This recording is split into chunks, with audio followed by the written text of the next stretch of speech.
Dante's Boxing Nation. What's going on, guys? I talk a lot about pride and emotions. And I think when it comes to this fantastic matchup that we have, Canelo versus Austin Trout, once again, pride, it plays a huge part when it comes to the fans of them obviously thinking that their guy will win, and he will win relatively easy. That is nothing but heart and pride talking, right? To me, it's basically like this. Your brain and your heart are having a conversation, right? Now, your heart is the heart. You right? Is thinking emotionally, is thinking with pride, is thinking there has to be a logical explanation for things that make perfect sense against my favor. There has to be a logical explanation for why this happened, that happens. Let's take Canelo for example. Now, Canelo Alvarez, this is the brain talking to the heart. The brain is like, but you have to understand, Canelo Alvarez, he fought against Alfonso Gomez. He was losing like the first 5-6 rounds. He was getting hit at will against a person that's nowhere on the level of an Austin Trout, right? Matter of fact, Canelo Alvarez has been getting hit at will against all of his opponents. Regardless how good they were, regardless how whack they were, he has been getting hit relatively easy in all of his fights, right? This is the brain still talking to the heart. On top of that, Canelo Alvarez, he fights in spurts. He fights in spurts. He'll move around for a while, he'll jump on you. Then he'll move around, and then he'll jump on you. So this is the brain talking to the heart, right? What does the heart say? The heart comes back, and the heart like, man, brain, there you go, always fucking making sense and shit. But this shit can't be fucking true, because this is my guy. And we are the best. My guy is the best. I don't care what no statistics say, no nothing. He's the best because he's a part of me. He's the best, right? This is what the heart is saying.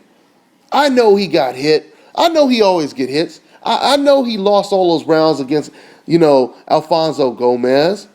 But you know what? There has to be a logical explanation. Oh, I know.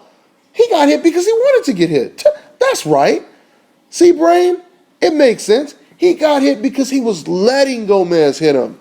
Because he didn't see Gomez as a threat. So he felt he could play around with Gomez and all this kind of stuff like that. Right? See, brain? That's the reason why he got hit so much. That's why he lost all those rounds. Because he wanted to.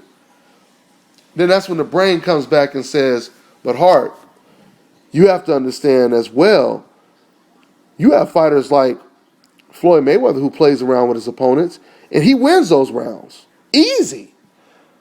You have fighters like Roy Jones who used to walk around, clucking like a chicken with his hands behind his back, knocking people out easy. The brain is trying to explain to the heart, you don't give up rounds because it's so easy to beat a guy. You don't say, oh, this guy is so easy, I'm going to let him win the first 5 rounds, then I'm going to knock him out. No. When you making some shit look easy, you do it like the Matrix. The thing is, it's supposed to look easy. It's not supposed to look competitive. Right? You guys remember that first Spider-Man movie with Tobey Maguire? Or if that's his name, Toby, whatever. But the first Spider-Man movie. You remember when Spider-Man first got bit by the spider and then he goes to school and then the bully guy, Flash or whatever his name, he's trying to, pick a fight with Spider-Man, and Spider-Man all of a sudden turns around, the guy starts throwing punches at Spider-Man, And Spider-Man, he sees the punches coming in slow motion, and he's just looking. Now, you guys know, just like I know, if you were watching that shit when it first came out, and you're a movie, you're a sci-fi Spider-Man, watcher or whatever, et cetera, that was extremely impressive, right? You were impressed with that, right?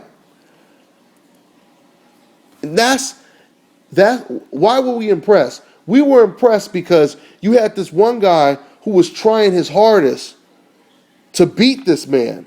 And you had another guy who was just looking at the punches pass him up. Like, this guy is easy. Right? Now, the directors, they could have had the movie like The Heart Thinks. They could have had the movie where Spider-Man gets hit with like 10 punches and he's bleeding, he's all busted up, and he's smiling like, haha, yeah, I'm still here, buddy. Then all of a sudden, Spider-Man comes with a hook and knocks the guy out. The movie could have been directed that way, but it wasn't, right? Why? Because making shit look easy is more impressive than making shit look like it's competitive and you're struggling. Okay? So, the point of me saying all of this stuff is so you guys understand that, yeah, boxing fans, Canelo fans, they're going to sit here and they're going to say, Canelo's going to win easy, Trout is a bomb. Trout, as soon as Canelo hits him, he's going to knock him out, et cetera, et cetera, et cetera. He got hit for this reason. Canelo didn't look good against this guy for that reason. He didn't look good against this guy for the other reason.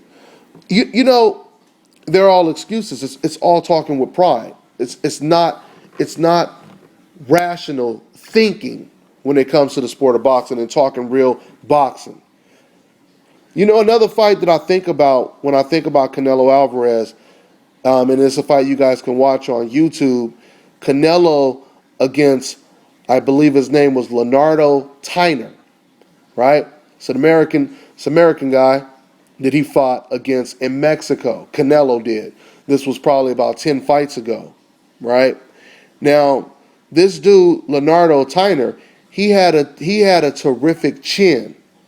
And he was walking through some of Canelo's most hardest shots, right? And this is what I look at in a fighter when it comes to trying to determine, predictions and stuff like that. Your adjusting capabilities, right? How well can you adjust? Canelo Alvarez is used to going into the ring and being the strongest fighter in there. Right? He's used to backing his opponents up with his natural power. He's used to having that as an advantage, right? But when he fought against Leonardo Tyner, Tyner walked through Canelo's best punches. What did Canelo do? Canelo started to literally run around the ring. Now understand something, guys. There's a difference between really, literally running in the ring and what haters may call running. Floyd Mayweather stands right in front of someone and just makes them miss, and the haters say, oh, all he did was run. All he did was run. What? Really? Did you even watch the fight? Running is when you are literally moving around the ring in a panic, right? Running is not taking little side steps like Floyd Mayweather will do, like Bernard Hopkins just did against Tavares Cloud. A hater would say, Bernard was just running and holding. That's all he was doing. But no, just like Andre Ward said in between the fight, Hopkins is not running. Hopkins is making little subtle movements around the ring, right? That's what Canelo should have been doing when he was fighting against Leonardo Tyner. But what did he do? He ran around the ring, constantly running, trying to throw flurries. Then he would run, then he would run, then he would run. This tells me a lot about Canelo Alvarez. It tells me that Canelo Alvarez, his adjusting capabilities are not as superior as they should be. Now, Austin Trout is not a face first, come forward, walk through fire type of opponent. But what Trout is he's a very talented, decent power southpaw who wants, who will basically see, he'll fill you out, and he will adapt to whatever that you do, which is, to me, something that Canelo Alvarez, he did not do very well in the Leonardo Tyner fight. All right, now the argument could easily be, hey, but that fight was a long time ago. Canelo, he's learned from that mistake, et cetera, et cetera. Right? Now, that could be a possibility, but I don't believe it. I don't believe it to be true that Canelo has learned how to adapt. Canelo is a fighter that fights in spurts. He takes advantage of his power. Canelo to me is doing something that Margarito did. Margarito understood that he was a huge welterweight. Margarito was a huge welterweight, man. Was standing about 5'11", 6 foot tall, and had tremendous power. I remember, soon as Margarito moved up to 154, where he always should have been. Soon as he moved up to 154, he lost to Daniel Santos.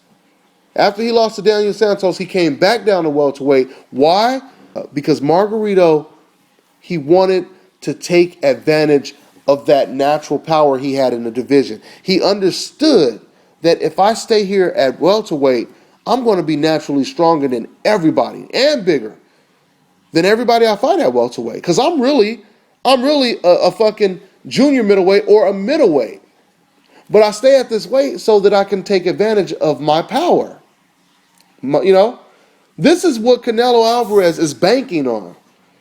Canelo Alvarez is staying at 154. As far as I'm concerned, he's most likely killing himself just to stay at 154.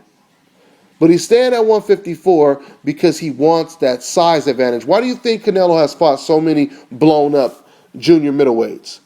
Because he wants to have that size advantage.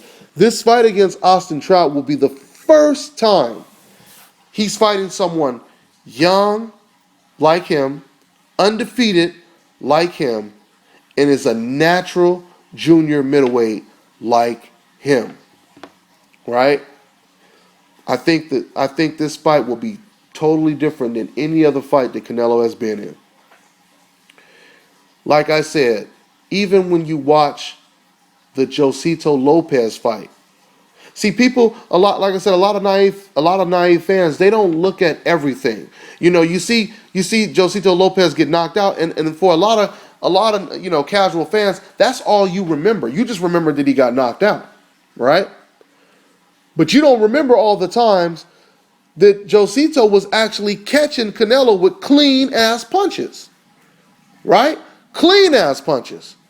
Now, once again, your heart starts talking, and it starts saying, oh, that's okay. Canelo let him do that. Okay. You fucking want to, you want to believe that. You go right ahead and you believe that dumb shit. Canelo Alvarez was getting fucking popped by Josito Lopez at will. A guy who was 2 divisions smaller than him. Now, obviously, it's true that Canelo wasn't concerned about the punches he was getting hit with because he knew the guy was too small. But yet, at the same time, now you have to think, what if Josito Lopez was a natural junior middleweight? I'm going to tell you right now, I think if Josito Lopez was a natural junior middleweight, I think he would have either won that fight or it would have been as close as the Canelo, Vasquez fights were. That's what I believe. So, with this fight against Austin Trout, I know I did a lot of rambling on, but it's a lot to talk about when it comes to this fight. When it comes to this fight, this is once again, the type of situation kind of very similar to the, Rigo versus Nonito Donaire fight. It's very similar in Austin Trout is the better boxer. Austin Trout has a better defense as far as I'm concerned. Now, of course, I can be wrong. But if you just look at Trout's fights and you look at Canelo Alvarez fights, then just by looking at that alone, the assessment you would come up with would have to be Trout is a better boxer, better defense, better footwork, better head movement, better agility. Okay? The only attribute that Canelo would have over Trout would be power. And don't get me wrong, Canelo is a good boxer too. Canelo is a good counterpuncher. But like Nonito Donaire, who is an awesome counterpuncher, and Juan Manuel Marquez, who's an awesome counterpuncher, these type of counterpunchers are different than the counterpunchers like an Austin Trout, like a Sergio Martinez, like a Floyd Mayweather, Adrian Broner, Andre Ward. Canelo and Nonito Donaire, they're different type of counterpunchers. And Marquez, they're different. Why? Because they're counterpunchers who get hit at will. Right? That's the difference. That is the difference. Like when I made my prediction with Nonito Donaire versus Rigo, I got a lot of people sending messages like, Donaire is not a come straight forward brawler. He's a good ass counterpuncher. Yes, he is a good counterpuncher. Okay? Canelo Alvarez is a good counterpuncher. But look, when you can counterpunch well, but as soon as a person just throws a basic 1-2 and he hits you with both punches, that kind of offsets the fact that you have great counterpunching ability. I mean, you're supposed to counter. The whole point of being a good counterpuncher is to not get hit and hit the other guy. But if you counter one move and then the next time you get hit with a 1-2-3 piece, then guess what? You are defeating the purpose of being a great counterpuncher. And that's the problem that Canelo has in this fight. When you have to win by knockout, those chances of winning become very slim. Because I believe Canelo's only chance of winning this fight is by knockout. I believe his only chance of winning this fight is by knockout. I believe that Austin Trout's his southpaw jab is going to give Canelo a lot of problems. I believe that sneaky ass left hand that Austin has is going to give Canelo a lot of problems. Right? You don't want to only have one way of winning. Okay? Because that's like gambling. Like I said, when Diego Corrales, when he fought against Floyd Mayweather, he took a gamble. He personally took a gamble. You know why? Because, before that fight, Diego Corrales had said, oh, you know what? Oh, Floyd Mayweather, he's going to win the first 3-4 rounds. I expect that because, he's fast, he's quick, he's accurate. So I expect him to win the first, 4 rounds. And then after that, that's when I'm going to take over. See, you're gambling. You're already giving up the first 4 rounds because you know this guy's going to catch you. And then you feel after that you're going to break him down. But see, this is the problem with people who cannot adjust. Because you're still thinking plan A is going to work. And if plan A don't work, then we're going to go into overdrive and go to plan A plus. Not plan B, not plan C. You're going to go, you're going to stick with plan A. And this is the problem. When Diego Corrales went in there with Floyd Mayweather, if you guys go back and watch that fight, I have all these fights.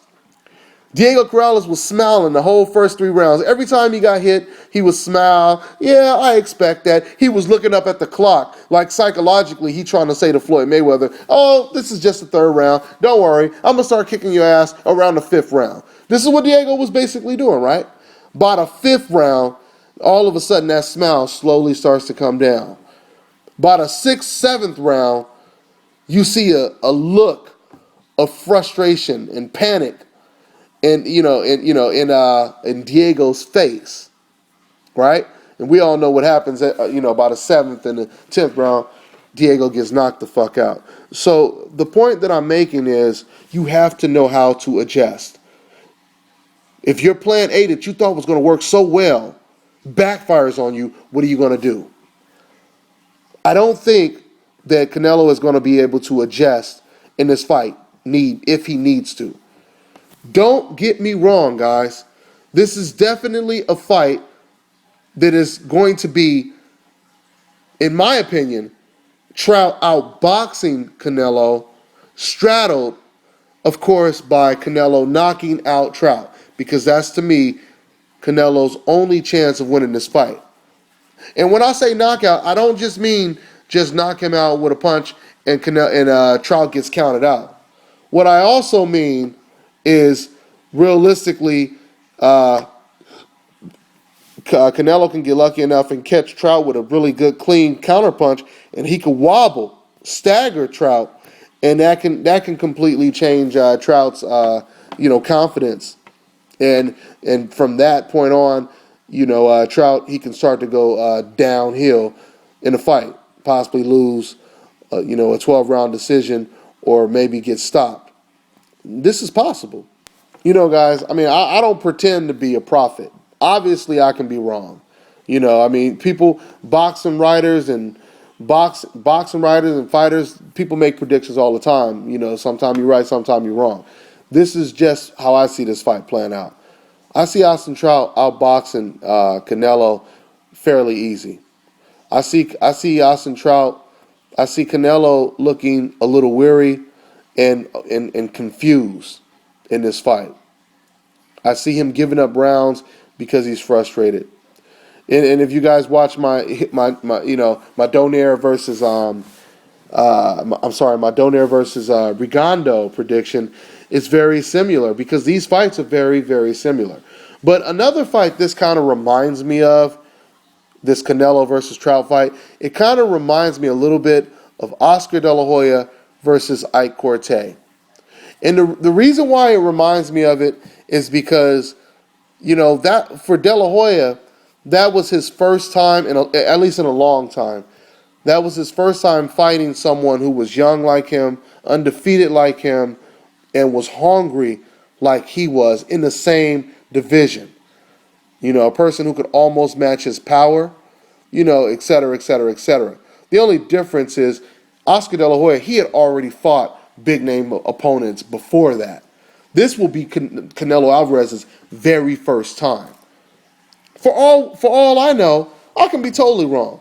For all I know, Canelo can go in there and he can completely shine and be a totally different fighter. But I don't believe that's going to happen. I don't believe he'll be a totally different fighter. I believe Canelo will be the exact same fighter that fought Alfonso Gomez, Leonardo Tyner, Kermit Cintron, and all the other, Matthew Hatton, all the other fighters. Canelo Alvarez, he relies too much on his natural power. He relies too much of having that secret hidden natural size of him really possibly being a middleweight and not a junior middleweight. He relies too much on that. What is going to happen when that plan A doesn't work? Will he be able to adjust? Will he be able to be a masterful boxer, circling around the center of the ring, not running, but just making subtle movements like Bernard Hopkins just did? Okay? Subtle movements like how Sergio Martinez operates in the ring. Will he be able to move like that and outthink, outbox? Will he be able to have a superior plan B? I don't think he will, guys. I don't think he will be able to do that.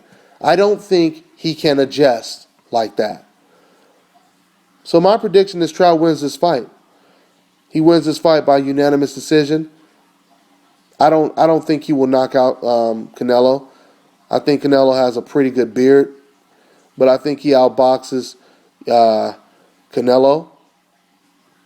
But at the same time, that makes Canelo dangerous for 12 whole rounds. Canelo will be dangerous in the whole round in the whole fight because he has power. If Canelo does win this fight, I wouldn't be surprised if he catches Trout after Trout done won a bunch of rounds and he hurts Trout. That's possible. But I'm going to tell you guys as a boxing fan, whoever wins this fight, I'm happy. I'm serious. Whoever wins this fight, I am happy that this fight happened. Okay? I'm happy that, Canelo's situation is a lot like Donaire.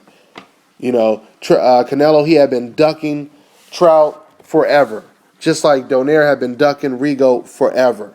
Now, both guys are both stepping up. I commend both of these guys. They deserve a lot of credit for taking on this fight. All right? So, Whoever wins both of those fights, Donaire Rigo, Trout, Canelo, I'm happy because whoever wins this fight, that means a bigger star is shining, and that makes for more exciting fights. Okay? Canelo beats Trout, he gets more bargaining chips for fighting against Floyd Mayweather, which I'm going to talk about those negotiations in another video. All right? He is the man to beat. And there is a lot of fighters that Canelo could fight, which is hard for me to believe he'll fight them. But maybe if he beats Trout, I think, this may be his coming out party to where he has confidence to fight everybody. If he beats Trout, I wouldn't be surprised if he finally decides to fight Lara or Matarosian or hell, even Keith Thurman in a couple of years from now. But the junior middleweight division is a competitive division. You got some monsters in that division. What's the dude's name? I'm forgetting his name. The twins. You got Jamel. Yeah, I think his name is Jamal or Jamel Charlo. Man, them dudes, I just watched them fight for the first time. Them dudes are some beasts. You got them. You still got Sergio Martinez. You like I said, Keith Thurman. I still think Gabriel Rosado would be I think he would be an excellent opponent for Canelo, even though he lost against Triple G. But Triple G was just too strong and too, naturally bigger in a different division. So, whoever wins this fight is great for boxing. It's great for boxing. So guys, yeah, that's all I have on this one. I'm on to the next one, you guys.